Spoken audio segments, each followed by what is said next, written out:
साथियों, आजकल ladies reservation bill, women reservation bill, जिसको नाम दिया गया है नारी शक्ति वंदन अधिनियम, ये भी एक तरीके से रिजर्वेशन न होकर के वंदन वर्ड है।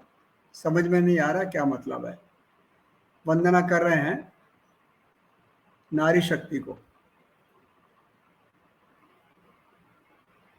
वैसे तो पूरा देश देख रहा है कि ये जो वंदन किस प्रकार से हो रहा है पूरे देश में नारी शक्ति के लिए, और जो दिखाई दे रहा है लोगों को, पब्लिक को भी, वो ऐसा लग रहा है कि एक राजनीतिक खेल हो रहा है। रिजर्वेशन का मुद्दा एक विशेष सेशन में उठाया गया, जिसकी बड़ी चाहत, बड़ी लोगों में इच्छा थी कि पता नहीं क्या होगा, और सरकार ने भी इस बारे में बड़ी बात करी। बहुत अद्भुत है, कमाल की चीज़ कुछ होने वाली है। तो सबकी निगाहें लगी हुई थी, हम लोग भी देख रहे थे बड़े गौर से।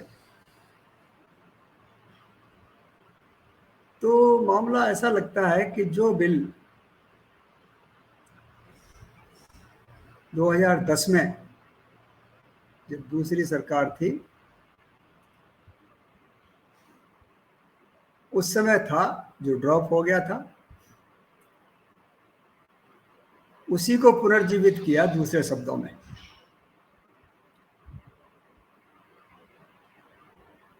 बड़ी होशियारी से, बड़ी कहना चाहिए समझदारी से बिल लाए हैं, चूंकि इलेक्शन का टाइम भी है। तो विचार लग रहा था कि चलिए इस बहाने 50% जो हमारी नारी शक्ति है इस देश में, उसके भी हमें वोट हासिल होंगे, क्योंकि वैसे तो सरकार बहुत अच्छा काम कर रही है आजकल लोगों की नज़रों में। जगह जगह गुणगान भी हो रहा है, और कुछ लोग जो बारीकी नज़र रखते हैं वो अपने अपने हिसाब से एनालिसिस भी कर रहे हैं। बहरहाल, कहने का मतलब यह है कि जिसको जिस चश्मे से देखना, चश्मे से देख रहा है। हर चीज़ में मेरिट्स डिमेरिट्स होती हैं, प्रोस एंड कॉन्स होते हैं, पक्ष विपक्ष होता है। इसमें भी कुछ ऐसा ही नज़र आ रहा है। ये जो रिजर्वेशन है, वीमेन रिजर्वेशन, जिसको नारी शक्ति वंदन अधिनियम कहा गया है, वैसे तो स्वागत योग्य है, क्योंकि इसकी बहुत दिनों से, करीब करीब मैं समझता हूँ 25-30 साल से इसकी ज़रूरत थी, महसूस की गई थी, और सभी लोगों ने इसके बारे में सोचा कि अच्छी बात है, स्वागत होना चाहिए, स्वागत योग्य कदम भी है। उस समय भी था, आज भी है। पर इसके पीछे की मंशा समझ में नहीं आ रही। जैसे जिस तेजी से, जिस आनन फानन में इस बिल को लाया गया, जिस उत्साह से, ऐसा कुछ प्रतीत नहीं हो रहा। मैं ऐसा इसीलिए कह रहा हूं कि इस बिल में लोकसभा से पास हो गया, राज्यसभा से पास हो गया, अभी तो सिर्फ प्रेसिडेंट साइन होने के बाद एक्ट भी हो जाएगा, कानून भी बन जाएगा। लेकिन इसका लाभ फिलहाल वर्तमान में नहीं मिलने वाला है। उसके लिए कुछ कानूनी प्रक्रिया बताई जा रही हैं कि सेंसस होगी, परसिमन होगा, 2026 में जाके कहीं इसका असर दिखेगा, ऐसा उम्मीद की जा रही है। कह नहीं सकते कुछ। वैसे तो कुछ समझदार लोग ये भी बोलते हैं कि ये बिल 2031 से पहले भी कोई इफेक्ट नहीं आएगा। अलग अलग लोगों के अलग अलग विचारधारा हैं, सभी तरह के विद्वान मौजूद हैं हमारे देश में। लेकिन मेरा तो यहाँ पर ये कहना है कि अगर आपको बिल लाना ही था इस आधी आबादी के लिए, इसको खुश करना ही था, तो इमीडिएट कर देते। अब सरकार कहती है कि इसमें बहुत सी बाधाएं हैं, प्रक्रिया हैं, पालन करना पड़ता है। लोग भी बोलते हैं, विद्वान लोग भी बोलते हैं।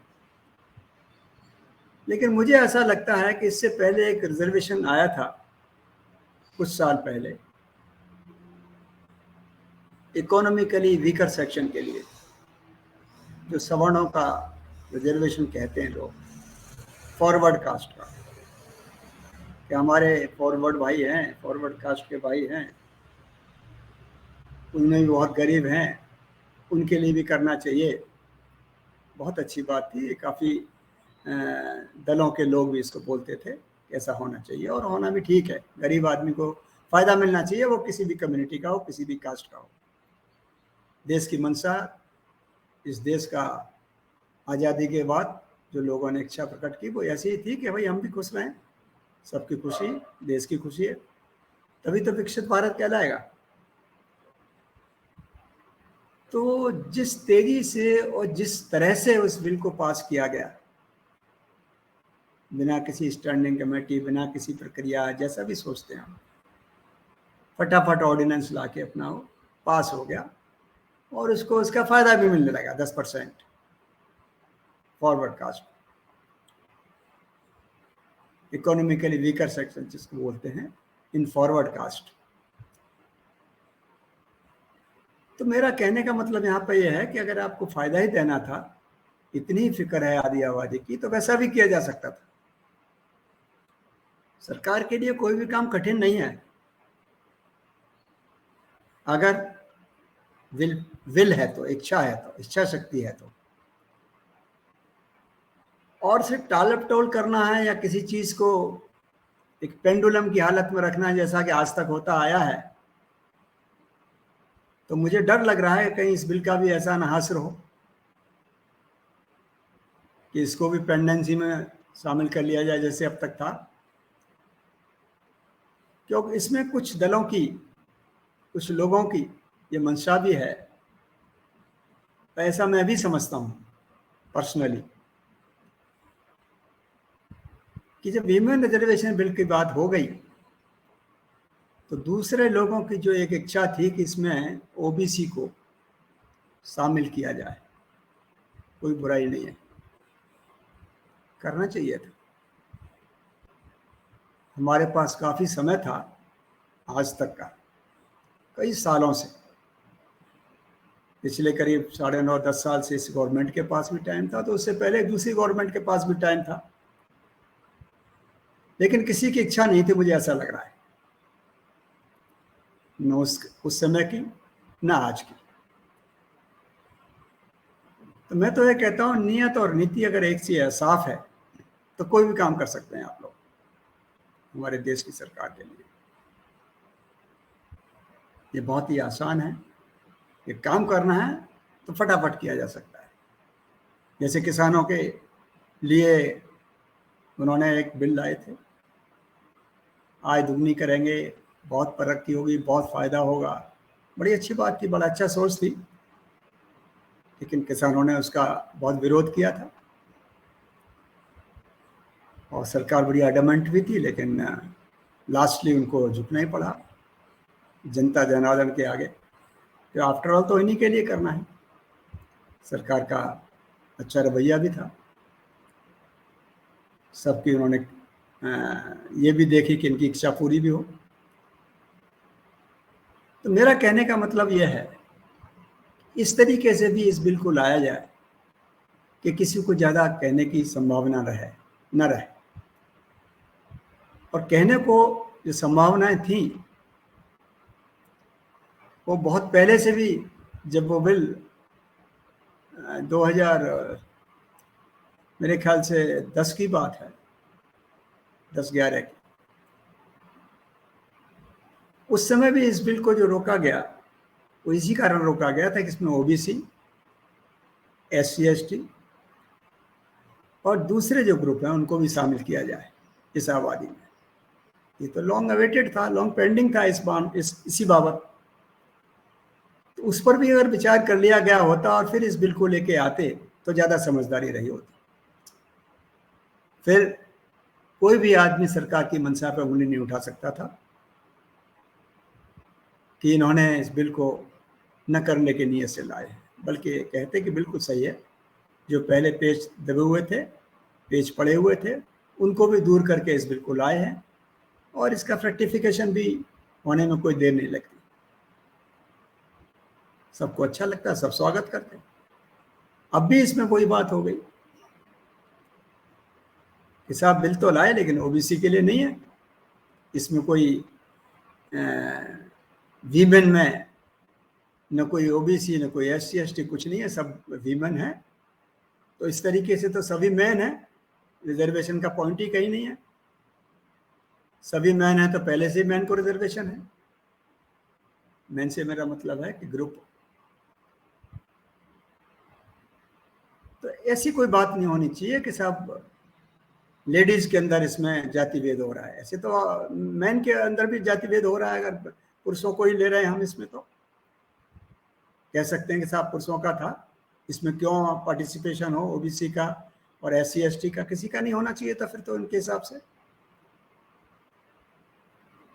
Citizens are citizens after all. नागरिक नागरिक ही हैं इस देश के, चाहे वो मैन है, वीमेन है, हैं तो पर्सन्स, हैं तो व्यक्ति। उस लिहाज से भी लें तो कोई बुराई नहीं है।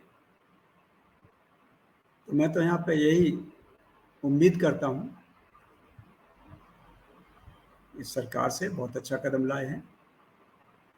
इसको भी अगर सब लोगों की शिकायतें दूर हो जाएं तो वाह वाह, बहुत बढ़िया। अगर इच्छा है तो करें, नहीं इच्छा है तो फिर तो कोई बात ही नहीं। पूरी की पूरी लोगों को मालूम पड़ रहा है कि क्या हो रहा है, फायदा भी नहीं मिलेगा, काम भी हो जाएगा, ऐसा प्रतीत हो रहा है लोगों को। बिल भी ला दिए, फायदा भी नहीं है इमीडिएट, और भविष्य में भी मिलने की कम संभावना है, ये भी ऐसा लग रहा है। पता नहीं और क्या इसमें पेच आ जाए, जैसे पिछले 10 साल से 12 साल से पेच आए। मेरा कुल कहने का मतलब यही है, ऐसी मैं उम्मीद भी करता हूँ हमारी प्रेजेंट गवर्नमेंट से और देश के सभी दलों से, सलाह मशवरे के साथ, आप उसमें सोच बूझ के साथ में मिल बैठ के इस बिल को भी मंजिल तक पहुंचाएं। हीला हवाली करने से बड़ी जगहसाई होती है, चाहे कोई भी गवर्नमेंट हो। मैं किसी गवर्नमेंट का पक्षधर नहीं हूँ, सभी सरकारें हमारे देश को चलाती हैं, चाहे कोई भी दल की हो। किस तरह चलाती हैं, कैसे चलाती हैं, ये जनता देखती है और उसी हिसाब से डिसीजन भी लेती है। मेरा तो कहना इतना ही है इस वीमेन रिजर्वेशन बिल के बारे में। हालांकि मैं जो राज्यसभा लोकसभा की जो प्रोसीडिंग थी उसको भी थोड़ा देखा, उसके बाद भी चैनल जिस तरह से काम करते हैं वो भी देख रहा हूँ। अच्छा लग रहा है कि कुछ तरक्की हो रही है, लेकिन तरक्की मंजिल तक और साफ साफ देखनी चाहिए। लोगों को ऑब्जेक्शंस कम होने चाहिए, लोग सब खुश होने चाहिए। और आधी आबादी में मेरे को ये लगता है, उस आधी आबादी में भी जो परसेंटेज ओबीसी, SC ST और दूसरी माइनॉरिटीज की हैं, वो परसेंटेज तो एग्जिस्ट हैं, वो तो नहीं हटाई जा सकती। चाहे वो आदमी ले लीजिए, चाहे औरत ले लीजिए, लेडीज हो या जेंट्स हो। तो ये न्याय सम्मत बात होगी तो इसका बहुत बहुत स्वागत होगा। अदरवाइज टीका टिप्पणी होती रहेंगी, रोजाना चैनल पर डिबेट होती रहेंगी, पेपर में भरपूर आते रहेंगे, गुणगान करते रहेंगे, इलेक्शन भी होंगे, फिर उनमें भी ये लोग अपना अपना देख रहे हैं सभी पार्टीज। तो मेरा तो यही कहना है, वीमेन रिजर्वेशन को एक सकारात्मक रूप में इनको उनकी एस्पिरेशंस के हिसाब से सभी वीमेन, चाहे वो किसी भी कैटेगरी की हों, उनमें भेदभाव नहीं होना चाहिए। संविधान हमें भेदभाव की कोई परमिशन नहीं देता है, ऊंच नीच की भी परमिशन नहीं है। सबको कॉमन लीजिए, सबकी भागीदारी हो, इसी में अच्छा है। हालांकि जो हालात देख रहे हैं आज देश में, वो कोई बहुत अच्छे नहीं दिख रहे, क्योंकि एक तरफ न देने की बात और दूसरी तरफ लेने की बात, तो एक द्वंद्व है, एक टग ऑफ वार है। इसमें कोई फायदा नहीं होता कभी सिवा नुकसान के। देश का नुकसान होगा, देश की प्रगति में बाधा होगी। देश के बारे में सोचते हैं, देश के बारे में सोचना भी चाहिए, समाज के बारे में। देश समाज से बनता है, समाज आदमियों से बनता है। लेडी जेंट्स दोनों शामिल हैं उसमें। ऐसा नहीं है कि समाज में एक जेंट्स हो एक लेडीज से बनता हो, ऐसा नहीं है। तो इस पूरे समाज को पूरी तरीके से हम लोग किस तरह इनके प्रति न्याय कर पाएंगे, मैं ऐसी उम्मीद करता हूँ। पर्सनली लोग सब अपनी अपनी बातें करते हैं, मैं भी उनमें से एक देश का नागरिक होने के नाते मैं भी ये उम्मीद करता हूँ कि इस देश में बिना किसी भेदभाव के, बिना किसी कलह के, क्योंकि बड़ा नुकसान होता है, हमारा देश का नुकसान होता है। आफ्टर ऑल हमें ही भोगना पड़ता है, जनता को। तो हम तो जनता हैं, वो जनता ही आपसे कह रही है।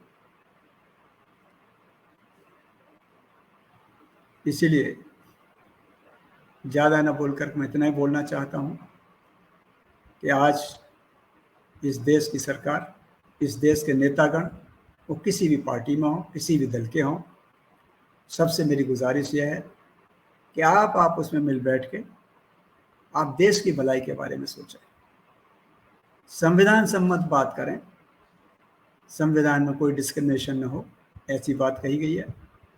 ऊंच नीच की बात न हो, समानता समता हो। उस लिहाज से अगर हम काम करेंगे तो सबको खुशी होगी। किसी को मौका मिलने नहीं मिले वो कम अच्छा है।